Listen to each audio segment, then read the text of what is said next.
Bom, eu vou fechar esse dia de hoje começando com a seguinte pergunta com vocês, né? Eu acho que já está claro para todo mundo que a teologia da prosperidade é uma teologia espúria, né? Ela é uma introdução à Bíblia, aliás, é uma introdução ao nosso artigo de fé, como o Gustavo mostrou, e ela não tem embasamento bíblico nenhum, como o pastor Leonardo mostrou. Agora, a pergunta que fica é o seguinte, para a gente começar a nossa aula: o que a gente coloca no lugar dela, já que foi falado aqui, com muita clareza, e eu concordo, que ela está impregnada em nosso imaginário. Nós raciocinamos, muitas vezes, como teólogos da prosperidade. Né? Quando a gente está em crise financeira, a gente acha que isso está acontecendo porque nós não estamos dando dízimo. Enfim, então o nosso imaginário ele ainda está permeado por uma visão da teologia da prosperidade. E a pergunta que fica é: o que a gente tem que fazer, então, com isso? Eu espero que nós já tiremos, hoje, nessas duas aulas, nós tiramos, né, a teologia da prosperidade do seu lugar. Mas vamos colocar uma coisa aqui. Se nós não colocarmos, nós vamos sair daqui pensando a mesma coisa que nós estamos pensando. Então, a minha aula, o objetivo dela é colocar essa alguma coisa no lugar para que a gente tenha uma contra-resposta, uma contraproposta à teologia da prosperidade. Tá? Pode passar, Gustavo. E aí, eu começo com uma introdução ao objetivo. Né? Não adianta a gente tirar a teologia da prosperidade do nosso intelecto, né? A nós rejeitarmos a teologia da prosperidade de forma intelectual ou até de forma teológica. Nós precisamos tirar o dinheiro do nosso coração. Então, é aqui que começa, talvez, assim, uma porta de saída para essa mazela que é a teologia da prosperidade no nosso meio. Né? E nosso meio, inclusive, reformado. Tá? Eu tive procurando um tempo atrás, eu não achei, mas assim, já existe, já há pessoas estudando sobre isso, já há teólogos estudando sobre isso, mas já está ocorrendo uma neopentecostalização das igrejas tradicionais, né, inclusive reformadas. Isso já está acontecendo. Só que isso é um movimento muito novo, então a gente não consegue ainda articular e sistematizar esse movimento. Isso já está acontecendo.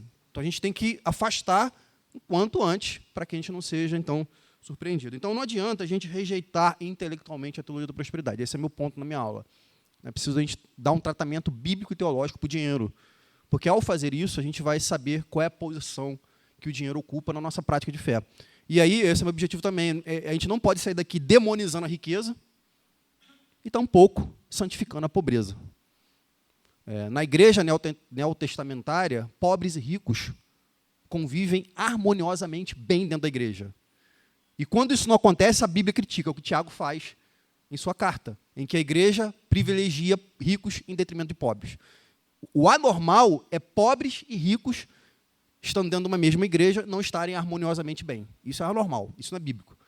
Então, a gente precisa então perceber qual é o lugar do dinheiro para isso. E aí, qual é o meu objetivo para essa aula de hoje? Apresentar uma ética cristã voltada para a relação do cristão com o dinheiro, à luz da experiência reformada e puritana. E por que eu faço isso? O primeiro motivo é porque nós somos uma igreja de tradição reformada. Né? É dali que nós viemos. Né? Nós nos identificamos com a tradição reformada. E o segundo motivo é que quem inventou a prosperidade e a riqueza foram os reformados. Esse é o segundo motivo.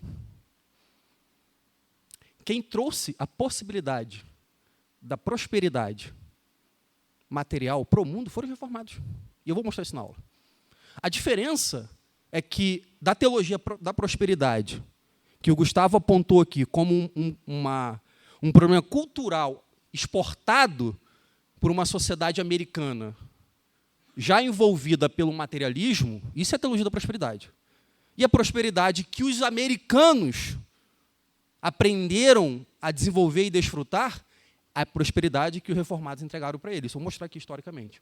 Então, esse é o segundo motivo pelo qual eu vou olhar para a tradição reformada e puritana para aprender com eles como que eles viam o dinheiro, ou melhor, como que eles viam a nossa relação com o dinheiro. Ok? Pode passar? Nós temos essas seguintes éticas do dinheiro hoje. Né? Todas elas também permeiam o nosso imaginário. Você tem o materialismo, essa visão de que dinheiro é tudo.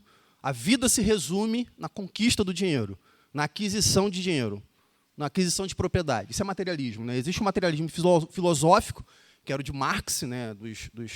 dos ateus, né, do pós-Revolução Francesa ali, aquela galera que negou a existência de Deus. Isso é um materialismo filosófico. Não estou falando desse materialismo, eu estou falando do materialismo clássico, desse aqui, que a vida, como Deus não existe, então a vida consiste em obter bens materiais e desfrutar desses bens materiais. Isso é materialismo clássico. Existe a riqueza como mérito, é o self-made man, que é o que os Estados Unidos exportaram para o mundo também, né, que é interessante. Não é ruim de todo, não é de todo ruim. Qual é a ideia do self-made man? É aquela história do cara que começou de baixo e terminou em cima. E por que isso acontece? Os Estados Unidos valoriza muito isso, o americano valoriza muito isso, porque isso é fruto de liberdade econômica.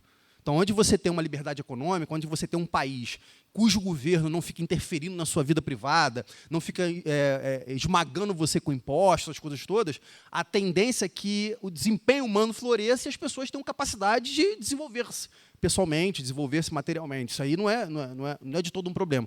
Só que isso começou a ser vendido como ideal. De que ponto? Se você começou pobre, você casou pobre, e você vai morrer pobre, você fracassou na sua vida. Isso está errado. Essa mentalidade está errada.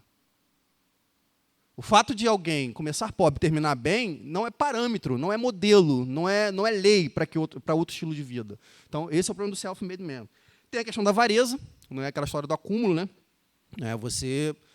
O cara para dar tchau, ele dá tchau de mão fechada, né? Ele não consegue dar uma viagem com a família dele, porque, na visão dele, quanto mais ele tem, mais seguro ele está. Isso é avareza. Você também tem um consumismo, que é o exato oposto. O que você ganha para gastar. Né? Tem pessoas que têm até uma patologia com isso. A pessoa gasta não é porque ela está precisando daquilo. Porque, às vezes, acontece com a riqueza a mesma coisa que acontece, né, com os estímulos das redes sociais, dos exercícios físicos. Né? O consumo ele provê um certo algo de prazer. Então, a pessoa, às vezes, ela quer se esquecer do problema dela, ela, ao invés de... ela não tem cocaína para consumir, maconha, ela vai consumir. Ela vai comprar alguma coisa, ela vai para um shopping, né, ou ele ou ela. O shopping ele materializa muito isso, né, ele ilustra muito bem esse local onde nós vamos consumir, um lugar de consumo. Então, a pessoa ela só quer comprar para sentir o prazer do consumo, de ter aquilo novo. Quando ela chega em casa, o que ela faz? Ela joga aquilo no canto, porque para ela não precisa mais, ela só quer ter a experiência do consumo. Isso são éticas também voltadas para o dinheiro. O único contraponto que a gente tem a essa ética é quem inventou foi a Igreja Católica, né, que é o voto de pobreza, né, que transforma a pobreza numa virtude, ou numa forma de piedade. Né. Hoje, no nosso ambiente aqui está um pouco defasado isso, a gente não vê muito isso, mas ainda, a Igreja Católica ela tem essa retórica, né, do voto de pobreza como uma fuga da tentação à riqueza. A gente vai ver que a Bíblia também não ensina isso. Tá? E o que a gente precisa, então, irmãos, olhando para esse lado? Pode passar, Gustavo. A gente precisa de uma ética. A gente precisa de uma afirmação ou de uma conclusão que perpasse essas éticas todas, de forma que, isso aqui é importante, tá? Isso aqui é importante, de forma que você não despreze essas em totum, por completo, mas que você as coloque em perspectiva. Porque não é pecado você, com seu salário honesto, você trocar de carro. Isso não é pecado. Não é pecado você, com o seu salário honesto, você fazer uma melhoria na sua casa, ampliar mais um quarto para receber melhor uma outra pessoa, para ter mais um filho. Isso não é problema. Agora, você precisa de uma ética para você perpassar o teu uso com o dinheiro. E o que eu aprendo para vocês aqui é isso aqui. O dinheiro, ele não é moral. Logo, o que é moral é a maneira como nós utilizamos o dinheiro. O dinheiro é igual uma faca, não é? Ou eu faço um belo de um churrasco com dinheiro e faço 40, 50 pessoas felizes, ou eu desgraço uma vida de alguém, uma família com uma faca. Então, o problema não é a faca, o problema é quem usa essa faca. É como você usa essa faca. E isso é o dinheiro.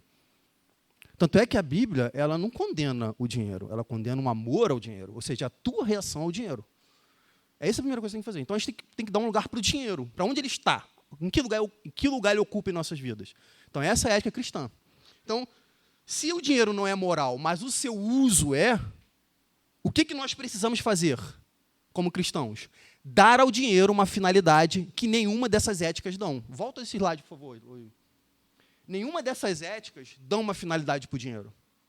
Nenhuma delas. É você que dá a finalidade para o dinheiro. Agora pode passar. O que a gente está propondo aqui é dar ao dinheiro, então, uma finalidade. É essa a ética cristã. Entregar ao dinheiro uma finalidade que ele de fato tem. E eu vou assegurar para vocês isso. Eu espero que isso fique claro na aula. O dinheiro tem uma finalidade. À luz da Bíblia, ele tem uma finalidade. Eu não vou falar sobre dízimo aqui. Não vou falar sobre entrega de dízimo. Mas eu espero que, ao final, você, por conta própria, você raciocine. Se é bíblico ou não você entregar seu dízimo. Se é bíblico ou não você reservar parte da sua renda para ajudar pessoas. Você tem que concluir isso. Eu não vou te dar essa conclusão. Você vai ter que fazer isso. Por quê? Porque eu não vou te dar regras, vou te dar uma ética. Aí você, a partir dela, você estrutura a sua vida em torno dela. E aí, que ética é essa? Pode passar. A gente precisa responder o seguinte. Diante dessas éticas que eu apresentei para vocês, como que nós lidamos com o dinheiro? Ou melhor, como que nós posicionamos o dinheiro? Ele não pode ser um fim em si mesmo, ele tem que ser um instrumento, ele tem que ser uma ferramenta. E quais são os meios que nós dispomos na Bíblia para transformar o dinheiro numa ferramenta moral boa? E aí eu apresento para vocês, pode passar, são esses 3 pilares. Esses 3 pilares eu não inventei. Por isso que eu falei para vocês que a nossa aula ela vai ser baseada na tradição reformada puritana. Essa visão aqui é o que os nossos antecedentes, né, ascendentes espirituais, nos deixaram. Foi perdido no meio do caminho. Foi. Porque esses caras são dos Estados Unidos, né? Isso aí é o contexto da colonização dos Estados Unidos, que foram os puritanos que colonizaram os Estados Unidos. Só que isso perdeu. Então, quando você olha para os Estados Unidos hoje, não é os Estados Unidos que os puritanos colonizaram. Ou melhor, que os puritanos deixaram. É completamente diferente. Ainda há muitas virtudes naquele país, eles exportam bons valores para o mundo, mas também exportam maus valores para o mundo. Esse Estados Unidos do século XXI não tem nada a ver com os Estados Unidos do século XVI, século XVII, que é o que eu vou mais me dedicar aqui a falar essa tarde. Então, como é que a gente, então, estrutura uma ética voltada, uma ética cristã baseada no uso correto do dinheiro? Primeira coisa, o trabalho como vocação. Esse é o primeiro ponto. A primeira forma de a gente não ser seduzido pela teologia da prosperidade é, meu amigo, você quer ganhar dinheiro? Trabalhe. Essa é a primeira coisa. Segundo, generosidade como propósito. Vou mostrar para vocês aqui. A maneira como os puritanos viam o dinheiro é completamente diferente de hoje dos capitalistas selvagens, e o Gustavo pontuou isso aqui, dessa visão do dinheiro como uma posse individual. Não era assim. E terceiro, a vigilância do coração. Não tem como você... Não existe teoria econômica, não existe teoria social, não existe teoria política, não existe estratégia de investimento, não existe planejamento de carreira que lide com o coração. Você precisa lidar com o seu coração. Por melhor que seja a sua teoria social e econômica, por melhor que seja a sua gestão da sua carreira, sua gestão financeira, se o seu coração não estiver protegido, você não vai lidar bem com o dinheiro. Essa é a questão. Não tem como você para onde ir. Agora a gente está entrando aqui no artigo de fé nosso, na Bíblia. Né? Então, vamos lá. Vamos desenvolver isso aí. Pode passar. Primeira coisa é que o trabalho ele possui valor espiritual. Existem 3 éticas, aliás, 3 formas de você ver o trabalho. Né? Antigas, modernas e atuais. A antiga era a forma grega. Os gregos eles viam o trabalho como algo como é que dá o nome? Depreciativo. Porque na estrutura social grega, você tinha a elite e você tinha os que trabalhavam. E quem trabalhava eram os escravos. Essa massa que sustentava essa elite, que era privilegiada. Então, para os gregos, o trabalho ele não dignificava o homem. Então, se você precisasse trabalhar, você já era mal visto na sociedade. Esse é o primeiro ponto. Isso aqui é a época de Jesus. Época de Jesus. A segunda forma de ver o dinheiro foi introduzida pela Igreja Católica na Idade Média, em que ela distingue o trabalho. Que eu falei dinheiro, não é trabalho, né?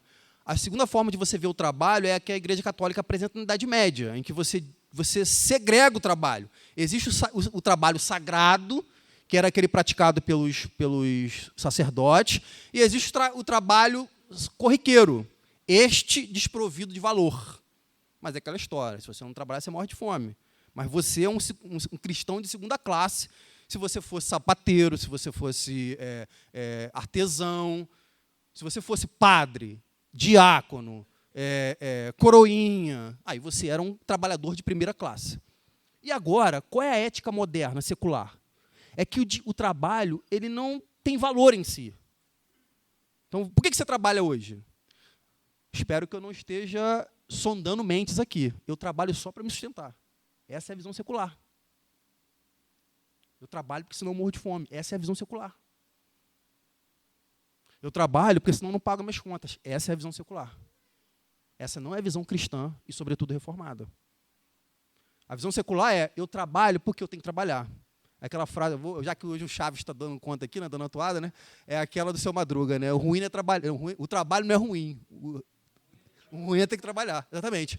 Essa é a visão secular. O trabalho ele não tem valor em si. E aí, olha que interessante. Calvino, nas suas Institutas, século XVI, ele diz o seguinte: nenhum trabalho é tão insignificante e sórdido que não tenha esplendor e valor aos olhos de Deus. Pronto. Por que ele fala isso? Obviamente, ele está mirando aqui a Igreja Católica, na sua estratificação do trabalho. O que ele está dizendo é o seguinte, é que todos os trabalhos têm valor igual diante de Deus. E aí, a gente vai avançar para um próximo tópico, que quem desenvolve melhor é Lutero, que significa esse trabalho? É que trabalho ele é vocação. Isso fica claro porque quando Lutero vai traduzir a Bíblia para o alemão, as palavras que ele seleciona para se referir ao trabalho, ele já desconstrói uma visão negativa do trabalho. Ele traduz essas palavras como vocação. Vocação dá a ideia, isso aqui é interessante, vocação ela dá a ideia de que o trabalho que você faz, ele não termina no trabalho que você faz, você está pensando em alguma coisa para além dele. Então, o que eu faço visando algum outro bem que não seja aquele. Quando eu estou construindo um sapato, eu não quero apenas dar forma a um conjunto de couro. Eu quero impedir que o pé de alguém se machuque pisando no chão. Um exemplo. Então, essa noção de vocação é a noção de ir para além daquilo que as suas mãos fazem. Isso é interessante. Isso já é uma maneira diferente de você olhar para o trabalho. E olha que interessante esse rapaz fala, o reverendo Ronaldo Henrique, diz o seguinte: ora, não se encontra nenhuma expressão equivalente na mesma época de Lutero entre os povos católicos e nem mesmo na antiguidade sobre o trabalho.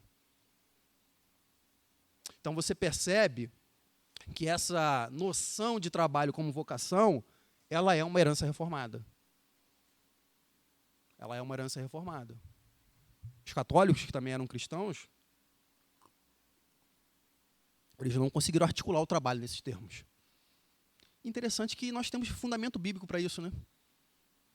A primeira tarefa que Deus concede ao homem no Éden não é lazer, é trabalho. Você vê, existe uma teologia robusta por trás para falar sobre trabalho. Então, ó, você vê como é que... Aí eu volto na aula do Gustavo, você vê como é que às vezes a gente introduz uma ideia espúria, extra-bíblica, e damos a ela uma roupagem bíblica. Né? Eu vou falar para você, né? Eu cresci num ambiente em que o sonho dos caras que se convertiam era largar o seu trabalho para viver da obra. Para você perceber que já esse imaginário de que trabalhar no mundo, né, pegar trânsito, né, dirigir um ônibus, operar uma máquina, isso não dá vida. O que dá vida é você subir num púlpito e pregar. Ambos os trabalhos são valiosos a Deus, mas existe a questão da vocação, que quando você perde a questão da vocação, você banaliza o trabalho. Talvez Deus te chamou, meu irmão, para você montar um buquê de flores e vender esses buquês de flores para alegar uma família, pô. Isso aí vai abençoar essa família e Deus vai se glorificar no teu trabalho. Ou não, às vezes Deus te chamou para você largar toda a sua profissão e você viver da igreja e você ser sustentado por uma comunidade, por uma igreja local, para que você, então, abençoe a igreja com seus dons e vocação. Isso aqui não está em mérito, não está em discussão. O que está em discussão é a visão. Então, eu cresci ouvindo muito isso. O meu sonho é largar meu trabalho e viver da obra, porque meu trabalho me afasta de Deus. Eu ouvia muito isso. Não é isso que a Bíblia ensina da gente. Não é isso. Essa é uma forma errada de você ver. Aí uma outra coisa, pode passar, Gustavo, é que o trabalho, ele é, por excelência, a forma de desenvolvimento humano e a forma de desenvolvimento da sociedade. E essa história dos puritanos ela é interessante. Eu vou ler. Os franceses tinham penetrado o Canadá em 1608 com o objetivo... Olha só que interessante. Isso aqui é muito parecido com o Brasil, tá? Por isso que existe alguns problemas estruturais no Brasil, porque isso também tem a ver com a forma como nós fomos colonizados, né? Foi uma colonização de exploração. Não sei se alguém vai me criticar por essa visão aqui, mas os caras vieram aqui, os portugueses vieram aqui apenas para tirar o que tinha daqui. Diferentemente da colonização puritana nos Estados Unidos. Os caras foram lá para morar. Os Estados Unidos virou a terra deles, né? Então, os franceses foram para o Canadá com o objetivo de explorar os metais preciosos, especiarias e o comércio de peles. Os colonos ingleses, os puritanos, fizeram diferente. Estabeleciam-se em territórios quase desérticos. Que passagem bíblica vocês lembram disso aqui? Lembra de Abraão e Ló? Quando eles vão acertar a divisão das terras? O que Ló faz? Eu vou melhor. E para onde que Abraão vai? Eu vou porque sobrou, o pior. Mas olha que interessante, Deus abençoou justamente Abraão. E aí eu reforço uma fala que foi dita aqui, tanto para o Gustavo quanto para o pastor Leonardo. A prosperidade, ela é uma graça divina. Ela não é esforço humano. E abrindo um parênteses aqui, isso está muito claro para mim. Eu tenho 2 fatos próximos a mim, de um rapaz que fez um estudo de altíssimo nível, contratou uma consultoria para montar um pet shop. Em 2 anos ele quebrou. Um outro rapaz com a vida toda enrolada, desorganizado, tropeçando nas dívidas, não cumpriu o que falava, começou a se acertar, agora a empresa dele está deslanchando. Você vê, não existe uma fórmula mágica para a riqueza nem para a prosperidade. Ela é uma graça divina. E como é uma graça divina, assim como o sol se põe sobre os justos e injustos, Deus dá a quem Ele quer. Deus dá para teus inimigos, para os nossos amigos, é para quem Ele quer. Deus é soberano. Olha que interessante. Estabeleceram-se em territórios quase desérticos a fim de criar uma sociedade baseada em princípios. Seu entusiasmo pelo trabalho e seu espírito de empreendimento inventivo os orientaram para novas atividades que os fizeram prosperar rapidamente. O que aconteceu com os puritanos nos Estados Unidos quando eles colonizam? Quando eles vão para a Nova Inglaterra? Os caras meteram a mão na massa. Os caras arregaçaram a manga e foram trabalhar. Só que, para eles, isso é muito também cultural, para eles não tinha um trabalho ruim. Aí eu vou falar da minha experiência, eu não sei se você vai concordar comigo, mas eu lembro quando eu era moleque, quando eu era garotinho, que tinha um amigo nosso que ele trabalhava, ele estava sempre ajudando o pai dele tinha uma granja, e o pai dele, ele estudava de noite, e ele só brincava de manhã, porque de tarde ele ia ajudar o pai na granja. E eu lembro que o papo entre a gente era que ele era um pobre coitado. Ele era um pobre coitado, porque ele tinha que trabalhar. Esses dias uma menina, uma vizinha minha, comentando que o filho dela começou a vender sacolé, as pessoas perguntaram se ela estava passando fome. Isso é cultural, pessoal. Isso é cultural. O trabalho, ele é visto como um problema. Isso não é grego? Isso não é muito grego? Não é grego? É grego. Se você tá vendendo bijuteria na internet, botando no teu história, é porque você está passando fome. Então, isso é uma visão secular de trabalho. Né? Os puritanos não. Para eles, trabalho qualquer coisa era trabalho, e mais importante, né? Eles gostavam desse trabalho artesanal, dessa mão, a mão produzindo, e essa mão produzindo riqueza. Outra coisa que os puritanos também nos ensinaram em relação ao trabalho, e aí é a questão de vocação. Né? O trabalho, ele é bem comum. Né? O produto do seu trabalho não pertence a você. E aqui, se alguém tiver um pouco mais politizado, vai começar a me chamar de esquerdista. Porque essa retórica do controle da produção é uma retórica marxista. Mas eu não estou preocupado com Marx. O que eu estou querendo mostrar para vocês é que o que eu faço, o trabalho que eu faço, ele tem que trazer benefícios para o meu entorno, para a sociedade onde que eu vivo, para a minha comunidade. O trabalho, ele não pode ser um meio, como é hoje visto, meramente como ascensão social, ostentação social, autopromoção e apenas enriquecimento. Existe uma finalidade social para o trabalho. E é assim que eles vinham. Os puritanos, olha como é que eles selecionavam a profissão deles. Isso foi falado aqui também. Foi falado aqui. Os puritanos lidavam com a questão sobre qual vocação seguir, não apenas perguntando o que seria melhor para eles e para a sua família, mas também por perguntarem como os dons que Deus lhes dera poderiam ser usados para a glória do seu nome em um contexto mais amplo. Que contexto mais amplo é esse? Do bem comum. Se eu vivo num local, por exemplo, aqui, eu vivo num país, ou melhor, eu vivo num estado que ele tem dificuldades sociais e econômicas grandes, o puritano, ele não ia querer ser astronauta, por exemplo. Entenderam? Ele não queria ser astronauta, porque o astronauta é uma realidade que está fora da realidade dele. Porque, para ele, o trabalho tinha que trazer alguma coisa para aquela localidade, para aquele benefício daquela sociedade. E, com isso, eles pensam o desenvolvimento da sociedade. Por favor.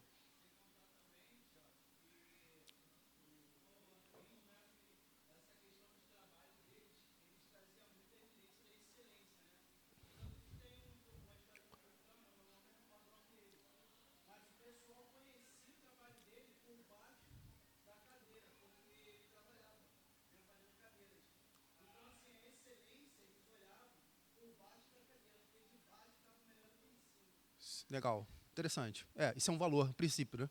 É você trabalhar, entregar excelência no que você faz, né? São outros valores, né? A gente geralmente, o que você está acostumado?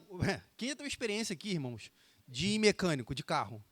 Meu irmão é mecânico. Quem que vai com o coração leve para uma oficina mecânica? Sem brincadeira. Quem é que vai? Meu irmão é mecânico. Mecânico, você tem que casar com ele. Você achou um cara bom, honesto e confiável, casa com ele. Pô, lembra uma vez que eu fui uma loja de pneus, cara, para trocar os 4 pneus do meu carro. Eu só queria trocar os 4 pneus. O cara condenou meu carro. Eu falei, cara, tira o meu carro, devo jogar no lixo, cara. Não tá valendo mesmo. Meu carro não tem mais valor nenhum. Essa é a ética de trabalho que funciona nossa. O pessoal quer ganhar em cima da gente o tempo inteiro. É essa a ética que funciona. Eu falo isso para várias profissões. Inclusive profissões instruídas. Né? Profissões instruídas. Né? Hoje em dia vai fazer o canal do seu dente, pra você ver. Né? É aquela história. Tem que ser honesto. Vai fazer o canal do seu dente. Pô, tô com a dor no dente e falei, canal, não, meu amigo, você precisa repaginar teu dente todo. Você vai te empurrando um monte de coisa. Vai no médico hoje falar que você precisa controlar a tireoide. Tu vai receber um programa de dietas. Vai pagar R$ 500 para fazer um exame para ver qual é a tua massa corporal. É essa a lógica de trabalho que a gente está vivendo hoje.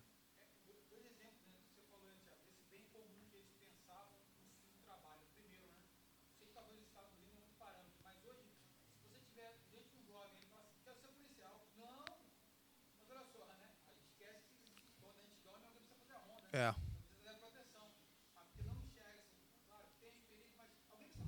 Sim.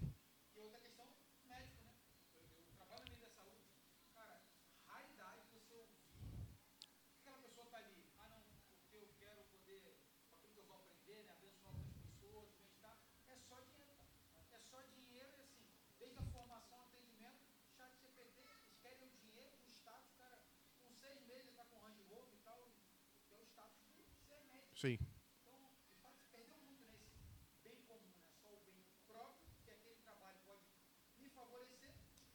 Sim. Concordo.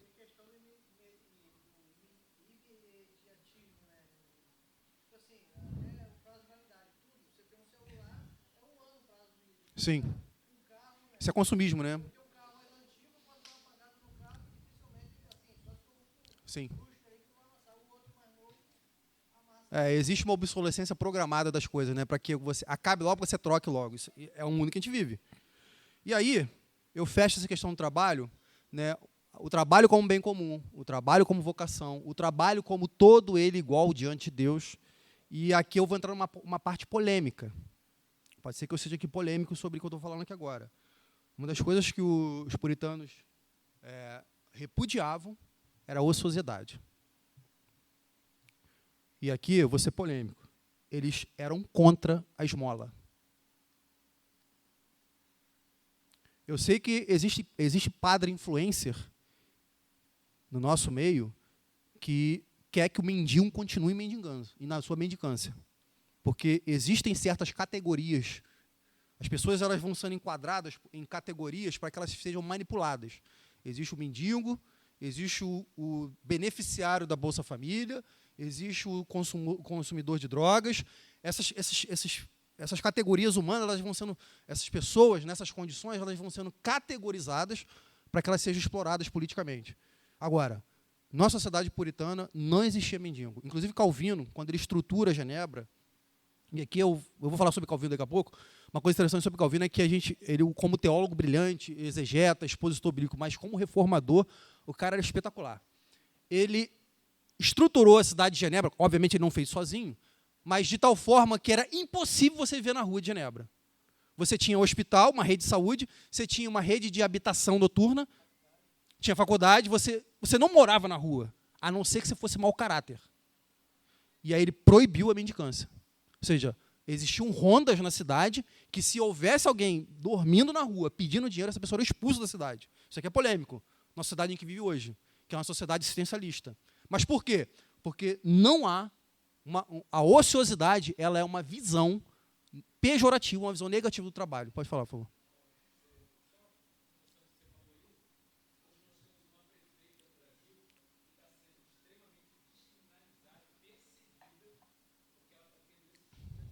É. Deve ser do Sul, né? É. É. Não, eu vou confiar. Isso.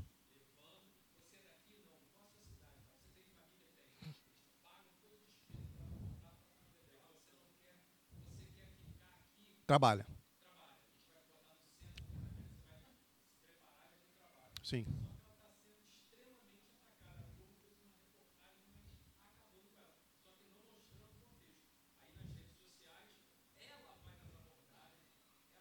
Sim.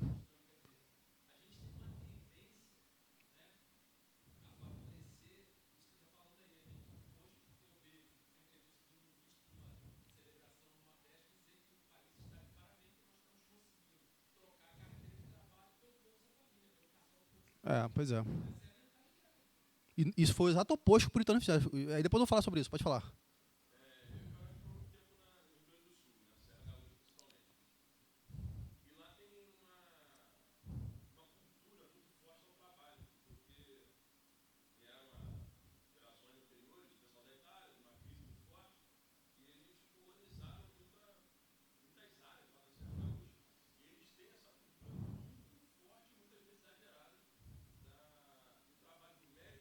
Sim.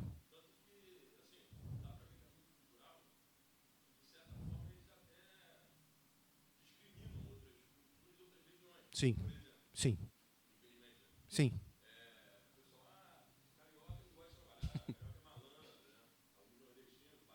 Sim, sim.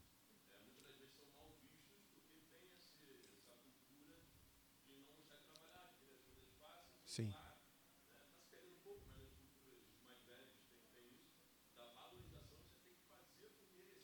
Sim. Sim. Isso é uma forma de você se precaver da sedução da teologia da prosperidade. Porque a teologia da prosperidade, ela vende dinheiro fácil. A gente vai ver como é que isso acontece na sociedade também, dinheiro fácil. A gente quer muito isso. Ok? Então, olha que interessante. O Richard Baxter, pastor na cidade de Kidminster, empreendeu um programa bem sucedido para capacitar os pobres para o trabalho na indústria têxtil. Então você vê a teologia na prática. Ok? Teologia na prática. E, por outro lado, os puritanos viam a caridade indiscriminada, tá? Talvez até corrigindo um pouco a minha fala aqui, não é contra a esmola em si, mas a esmola tem que ter um propósito, ela tem que ter um propósito emancipador. A tua esmola, a tua caridade, ela tem que ser aquela esmola, aquela caridade que vai empurrar o cara e não mantê-lo onde ele está. É esse o raciocínio. Como uma ameaça social. Olha que interessante, ameaça social, pois impediu o pobre de realizar suas responsabilidades e de procurar seriamente um emprego. Aí, os puritanos eles eram chatos com o trabalho, extremamente chatos, até preconceituosos também. Tá? Eu não gosto de ficar só falando bem, mas também, em alguns pontos, se excediam. Agora, pessoal, só uma parente, isso aqui não é uma defesa para que você seja workaholic, tá? Que também é um mal moderno. Essa história de você colocar a tua carreira, a tua profissão e o teu trabalho acima de tudo na sua vida. Isso é pecado também. Isso não é uma defesa para que você seja um trabalhador quanto mais. E aqui é um pecado que todos nós também sofremos tentação. E muitas vezes é um pecado, está associado à ganância. Né? Queremos trabalhar mais porque queremos ganhar mais. E aí, olha só esse slide.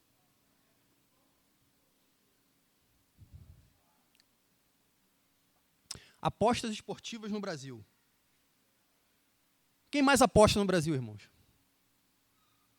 Olha ali. Quem? Oi? Não tem nada a ver, não tem a ver com classe econômica, tem a ver com faixa etária. Por que os mais jovens mais apostam? Hã? Falta de ética. Os caras não receberam herança ética do trabalho. Exatamente. Eles querem dar os saltos, né? Porque o que é isso? Isso é, você vive num mundo hiperestimulante de riqueza. Quem são os caras que ele gostam? Cristiano Ronaldo, Neymar, com helicóptero, um influencer dele de quanto. O que ele está? Ele está olhando aquele cara com a vida pronta. Eu quero chegar naquilo. Só que ele não quer fazer o caminho que todo mundo percorre, que é o trabalho. Ele quer o dinheiro fácil. A aposta, ela ilustra muito bem isso. E o Brasil é um dos maiores mercados de aposta do mundo. Vocês sabiam disso? Isso mostra a deficiência que nós temos para uma visão ética do trabalho. Outra coisa, Brasil, aqui, eu até peguei da Carta Capital, jornal de esquerda. Brasil ocupa a 4ª posição mundial em jovens, novamente, faixa etária. Jovens, nem. Vocês conhecem os jovens, nem? O cara nem trabalha, nem estuda. Você para esse cara para conversar, meu amigo, o que você quer da sua vida? Não sei. O que é isso? Eu pergunto para você. Eu vou passar desse lado aqui. É esse cara que vai pagar a sua aposentadoria, tá? Porque a nossa estrutura previdenciária, ela está baseada em que você recebe hoje, que quem paga a aposentadoria dos aposentadores somos nós. Só que essa galera não está trabalhando, não está produzindo. O que vai acontecer? Vai quebrar na base essa pirâmide. Então, isso é um problema sério do país. A aposta é para eles o que a teologia da prosperidade era para os crentes. Só que a teologia da prosperidade tem uma roupagem bíblica, roupagem evangélica. Ok? Trabalho, então, próximo slide.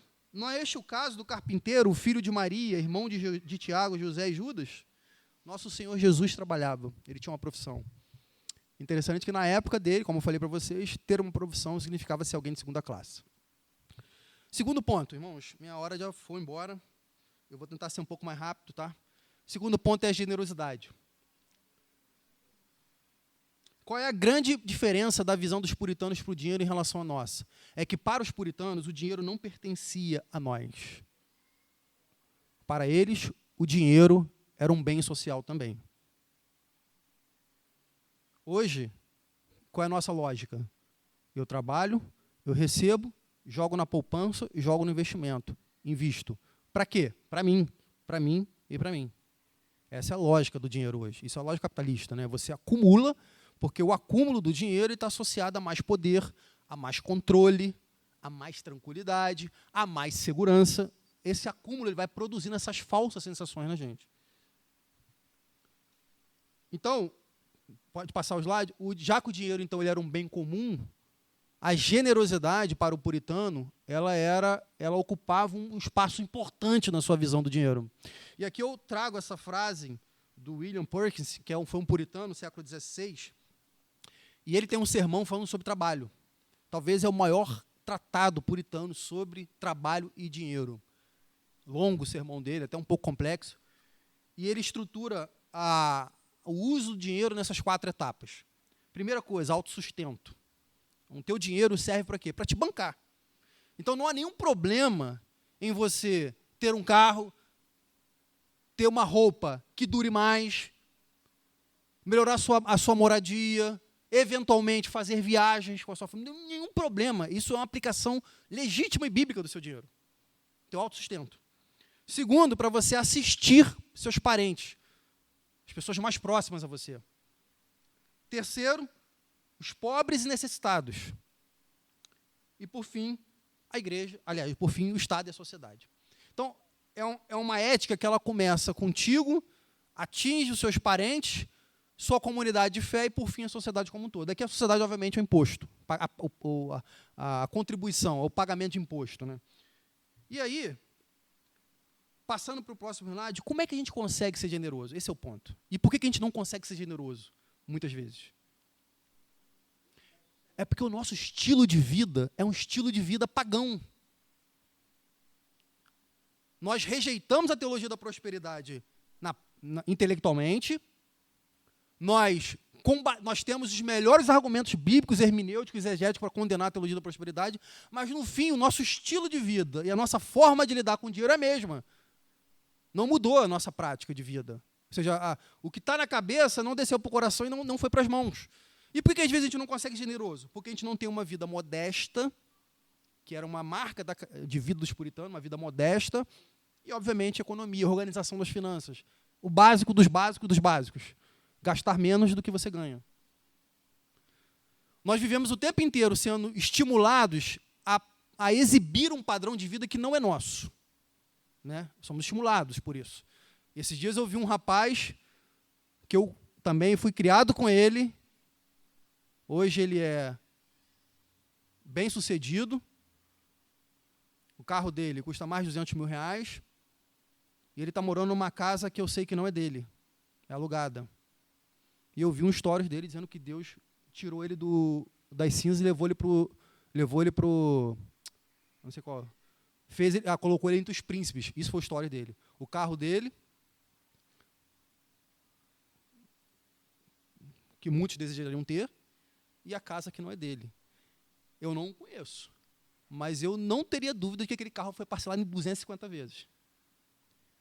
E eu sei também que a casa dele não é dele.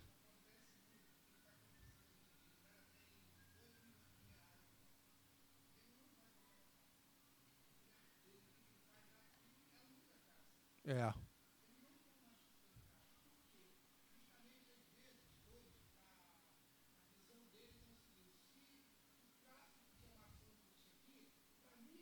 Tem mobilidade.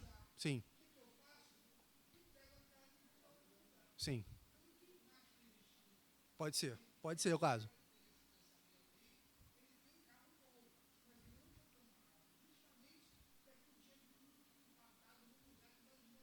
Entendi.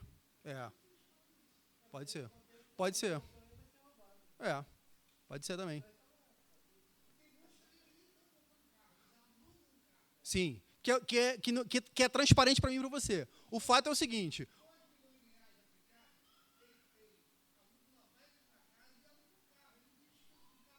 Sim.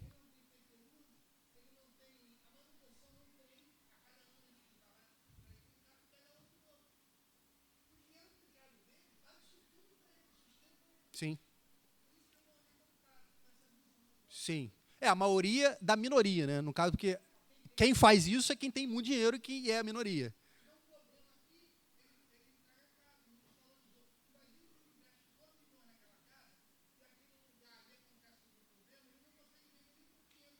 Sim. Sim, sim. Sim. O meu ponto é que, às vezes, a gente quer ostentar um estilo de vida que não deixa sobrar dinheiro para pensar em outras pessoas. É isso. Que é você está consumindo mais do que você gasta e isso está se refletindo hoje num estilo de vida que você está querendo assumir que você não tem condições de manter.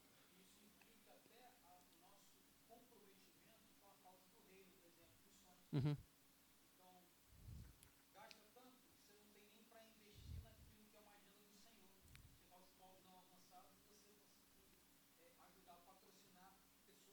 Sim, sim. Exatamente.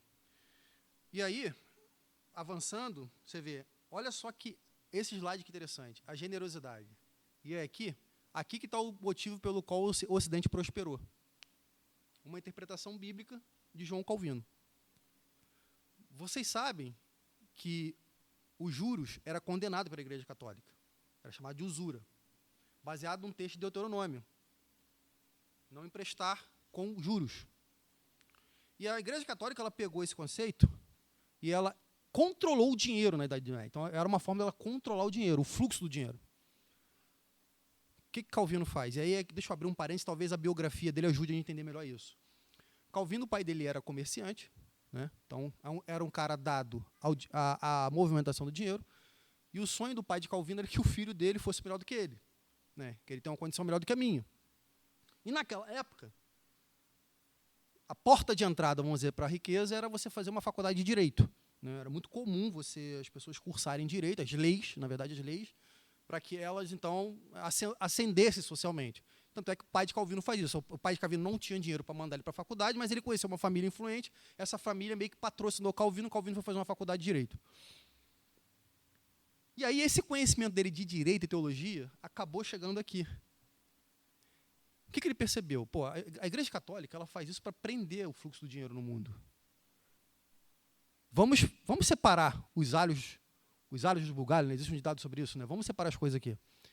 Então ele pega esse mesmo texto e ele então interpreta-o da seguinte forma. E aí agora não é nem mais o teólogo falando, é o reformador. Ele diz o seguinte: não há problema em você emprestar com juros. Ele então cria uma ética para os juros, que ele diz o seguinte: os juros ele tem que ter justiça. Tem que ser um juros que a pessoa que tomou o empréstimo você tenha condições de pagar. Esse é o primeiro ponto dele. E o segundo ponto é o seguinte: a gente vai separar agora o empréstimo. Existe o empréstimo para consumo, ou seja, você está doando dinheiro para uma pessoa que acabou de sofrer uma tragédia, essa pessoa não tem como se manter, então você vai emprestar para essa pessoa sem juros. E existe o empréstimo para produção, para desenvolvimento. Vou dar um exemplo aqui, eu tenho 100 mil reais parado na minha conta. O André tem uma terra para arar, precisa investir em maquinário. E a expectativa do André é que se o negócio dele der certo, ele produzir laranja, ele vai ganhar, essas máquinas vão se pagar em 2, 3 anos, e ele vai conseguir também pagar uns juros. O que Calvino falou assim? Nessa relação comercial, os juros é necessário. Por que os juros é necessário? Porque você está abençoando ele com uma renda, com um financiamento que ele não teria, e você está voltando para você mais dinheiro, ou seja, o dinheiro está circulando, e você, com mais dinheiro, você pode ser mais generoso. Esse é o raciocínio dele. Isso aqui explode a Europa. Aqui que nasce, entre aspas, o capitalismo. Um reformador tirou da Bíblia essa questão dos juros, e aí ele passa, então, a permitir os juros sob uma ótica de justiça e com fins de desenvolvimento. Isso aqui é o que faz explodir a riqueza no Ocidente. É esse ato aqui dele. Tanto é que, com raiva dele, com raiva dos reformadores, sociólogos do século XX, tem um mais conhecido chamado Max Weber, que ele escreveu um livro chamado A Ética Protestante e o Espírito do Capitalismo, que neste livro ele acusa os reformadores e Calvino de serem os pais do capitalismo, que não foram. Não foram. O capitalismo que nós conhecemos hoje é o capitalismo selvagem. Tudo bem que ele tem benesses nele também. Mas o que Calvino está dizendo é o seguinte: é um dinheiro a bem da sociedade. Os juros, ele existe e ele deve existir para promover o desenvolvimento, a riqueza e o bem da sociedade. Não para você extorquir pessoas, como às vezes é feito hoje. Olha que interessante. Agora, qual é o bonito nisso aqui? É que esses juros que ele destrava da interpretação da Igreja Católica permite produção de riqueza, produção de bens, desenvolvimento econômico, desenvolvimento social, e aí segue o jogo. As coisas começam a andar. Isso faz parte de generosidade. Por quê? É o que ele falava. Qual é a diferença do rico para o pobre? A diferença do rico para o pobre é que o rico ele tem mais responsabilidade em ser generoso do que o pobre. Então, sobre o rico, pesa uma responsabilidade maior de usar o seu dinheiro para o bem daqueles que precisam. Okay? Irmãos, meu tempo já foi. Então, só recapitulando aqui, né, como é que a gente, então, usa a nossa generosidade? Né? Quais são os tipos? Você tem, no nível individual, a doação. Você pode fazer isso de forma individual, você ir diretamente com outra pessoa, e você escolhe os termos. Né? Você tem um empréstimo, você pode emprestar o seu dinheiro para alguém, isso é generosidade. Não é só doar o dinheiro. Às vezes uma pessoa está com uma tragédia vivendo, ela fala assim, pô, você pode me emprestar tanto, e eu te pago esse tanto, em tantas vezes, de tanto valor. Isso é generosidade. Mas também você pode emprestar com juros. A pessoa chega e fala assim, cara, o banco está me cobrando 40% de juros para eu pagar. Você pode me emprestar esse dinheiro com 25% de juros ou com 20% de juros, eu te pago. Você está abençoando, caro, a pessoa que você está emprestando. Isso é uma forma de generosidade. O que é isso? O que é o princípio da generosidade? É o seu dinheiro contribuindo para que outras pessoas sejam abençoadas. Agora, a doação é uma delas, mas não é a única. Eu só queria chamar essa atenção para isso. E os trabalhos de misericórdia que nós estamos mais habituados a fazer. E aí, irmãos, vigilância. Terceiro ponto e eu termino. O terceiro tripé da ética cristã sobre o uso do dinheiro, é a vigilância. E aí, acho que essas frases aqui ajudam, né? Tanto a pobreza como as riquezas têm as suas tentações. Ou seja, o pobre e o rico são tentados com dinheiro. Isso é uma ilusão achar que só rico é tentado com dinheiro. O pobre também é. O pobre também sofre de ganância. O pobre também sofre de avareza. O pobre também sofre de tentação com dinheiro. Só que o rico sofre mais. Dos dois estados, as tentações da riqueza são as mais perigosas. E aqui a gente começa a enveredar para uma área que também é polêmica. Porque uma igreja saudável, ela vai ser um espaço que vai ferir a consciência do cara que ama o dinheiro. Uma igreja saudável, ela vai ser um local onde o amante do dinheiro ele vai se sentir desconfortável. E aí essa frase do Richard Baxter. Lembre-se de que as riquezas tornam mais difícil a salvação do homem. Tornar mais difícil não significa impossível. O que ele está querendo dizer aqui é que o rico ele tem mais dificuldade de reconhecer a sua necessidade de salvação. E este é o perigo da riqueza. A riqueza, ela nos tenta, porque ela tenta substituir no nosso coração o lugar que é de Deus. Ela nos dá a sensação de confiança, nos dá a sensação de controle, nos dá a sensação de poder. Tudo que, em tese, Deus oferece. Por isso que a riqueza ela pode se tornar um obstáculo à salvação do rico. Mas não é impossível. Inclusive, eu vejo isso como ironia no Evangelho de Lucas. No capítulo 18 de Lucas, Jesus diz assim para os seus discípulos, é muito difícil. É muito difícil um rico entrar no céu. No capítulo 19, ele salva Zaqueu. Já repararam? 19, ele fala para Zaqueu, Zaqueu, a salvação entrou na sua casa. Então, para você perceber que, quando a gente fala que é muito difícil, eu não estou dizendo que é impossível, mas que o rico ele é tentado de uma forma que o pobre talvez não seja. E aí, a gente precisa, então, olhar para o nosso coração, para as tentações que a riqueza pode imprimir em nossos corações. E aí eu separei esse texto, obviamente eu não vou descrever esse texto. Salmo 49. Basear a vida na riqueza é tolice. Por quê? Porque a riqueza é incerta. Para você quebrar, você basta o quê? Só você está rico. Se você estiver rico, você pode quebrar. Pode falir. Salmo 131. A busca por riqueza. Isso aqui são as minhas sínteses, tá? A busca por riqueza expõe o coração ao orgulho, à arrogância e à ansiedade. Vivemos uma crise de ansiedade no nosso mundo. Talvez precisamos olhar com este olhar de que talvez essa ansiedade seja querência de algo que você não consegue ter. A riqueza jamais produz contentamento, Eclesiastes 5.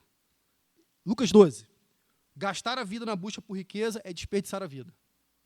Se você só vive para buscar riqueza, você está perdendo a sua vida. Está desperdiçando. Lucas 16. A finalidade do dinheiro é produzir piedade e virtude.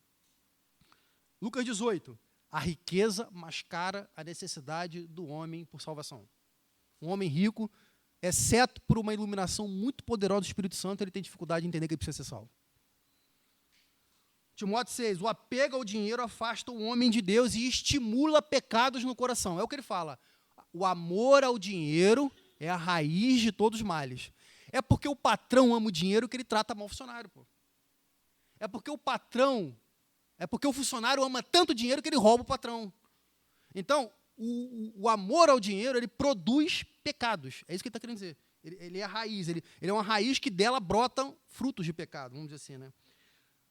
Timóteo 6 também. Olha que a Bíblia é dual, né? Eu acho que isso é bonito. Timóteo 6. A riqueza, ela deve ser um instrumento de piedade. Tiago 1. A riqueza é um estado temporário. Você está rico hoje, mas não significa mais você estará. Hebreus 13, já foi falado também. A riqueza ou a avareza corrói o contentamento.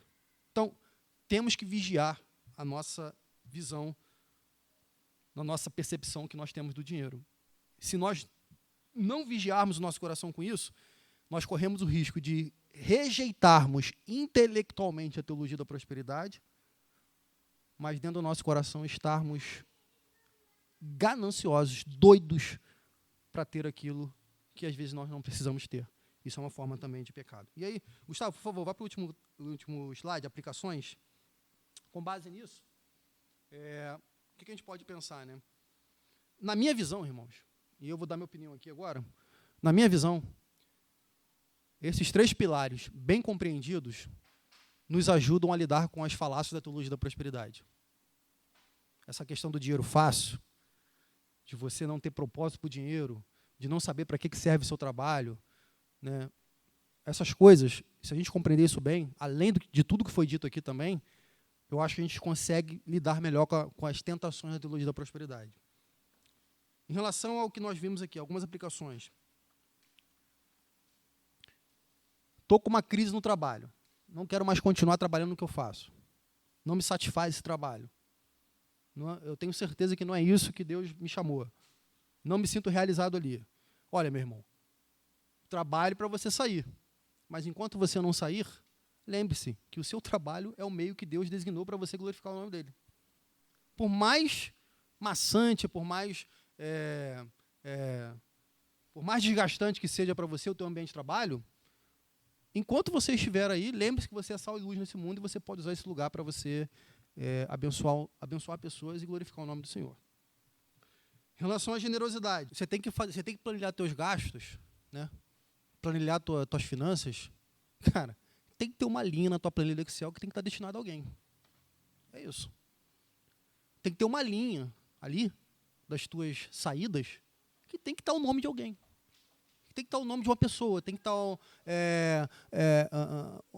além do teu dízimo, claro, né? Mas o que eu quero dizer é o seguinte: a tua generosidade ela tem que estar na tua planilha de finanças. Às vezes a gente coloca lá gastos, plano de saúde, prestação do carro, prestação da casa, a escola, tal, aí, enfim, pizza. Tem que ter o nome de alguém ali na sua planilha. Isso é ser generoso. Ou seja, alguém tem que estar usufruindo do seu trabalho e da renda que você está apurando mensalmente. Okay? E a vigilância. Né? É uma frase que o pastor Mateus já falou, acho que é verdade. Né? O dinheiro é um excelente servo e um péssimo senhor. Né? Você tem que... Você já viram... Tem um negócio grotesco que o pessoal conta todo dia. Né? Todo dia sai 2 caras de casa. Né? Já ouviram esse negócio? Já ouviram, né? Sai um malandro e um idiota, né? Quando eles se encontram, dá merda, sai um negócio. Todo dia você sai de casa e você está pensando no seu dinheiro. Quem é você? Você é o usuário do dinheiro ou o dinheiro é você é a ferramenta do seu dinheiro ou o dinheiro é a sua ferramenta? Você tem que ver, você decidir isso. Porque senão você não vai para lugar nenhum, né? Irmãos, era isso. Eu acho que, pelo menos isso aqui, vou ser honesto com vocês, é isso aqui que eu raciocino quando eu vejo alguém vender a teologia da prosperidade. Para que eu preciso de trabalho? Para que eu preciso de dinheiro assim? Eu posso trabalhar. Por que eu tenho que dar dízimo para ganhar alguma coisa de Deus? Deus já me dá tudo. Eu posso dar meu dízimo para abençoar outras pessoas. Por que eu tenho que confiar no dinheiro? Eu tenho que confiar em Jesus. Então, são essas falácias que a teologia da prosperidade vão vendendo para a gente e que, na minha visão, né, além de tudo que foi dito aqui, muito bem dito pelo Gustavo e pelo pastor Leonardo, isso aqui também me ajuda muito a encarar a teologia da prosperidade de frente. Então, por isso que eu olho para ela hoje e eu dá vontade de rir. Quando eu vejo um cara vendendo bênção, vendendo dinheiro na igreja, me dá vontade de rir. Esse cara... me dá vontade de rir. Na verdade, quando eu olho um pregador pregando teologia da prosperidade, parece que eu estou no stand-up comedy. Porque, assim, há essa sensação. Esse cara, coitado, ele está contando uma piada aos meus ouvidos. Eu estou aqui para rir dele. Porque isso não é Bíblia, isso não é Evangelho. Ok, irmãos? Bom, obrigado. Eu me estendi, passei 10 minutos. Acho que foi 10 minutos. Tá? Obrigado pela atenção. E agora a gente vai encerrar aqui. Deixa eu só fazer uma oração, já que também acho que é bom a gente orar, né? Porque eu acho que eu também tentei trazer essa questão um pouco mais, né, de a parte piedosa. E aí, irmãos, uma igreja saudável é uma igreja, e eu volto a falar isso aqui, é uma igreja onde que milionários e pobres conseguem ter comunhão. Não existe igreja saudável onde só tenha pobres, onde só tenha milionários. Isso não é uma igreja saudável. Isso é uma igreja faccionada, diferente. Então, uma bênção é quando nós temos na nossa mesma igreja irmãos que temporariamente estão sendo assistidos pela área social da igreja. Irmão querido, irmã querida, se alguém tiver nessa situação, eu não sei de nada. Mas irmão querido, isso é uma bênção que Deus fez na sua vida. Considere isso como uma mão de Deus te abençoando. E você, meu irmão, que tem condições de ajudar, faça-o com liberalidade e com gratidão a Deus, porque Ele tem dado a você as condições de você doar a parte da sua vida. O que vocês dois estão produzindo, eu estou falando aqui no imaginário de vocês, o que vocês dois estão vivenciando, você que doa, você que recebe, vocês estão vivenciando um ambiente saudável na igreja, em que o dinheiro não regula as nossas relações. Pelo contrário, ele serve as nossas relações.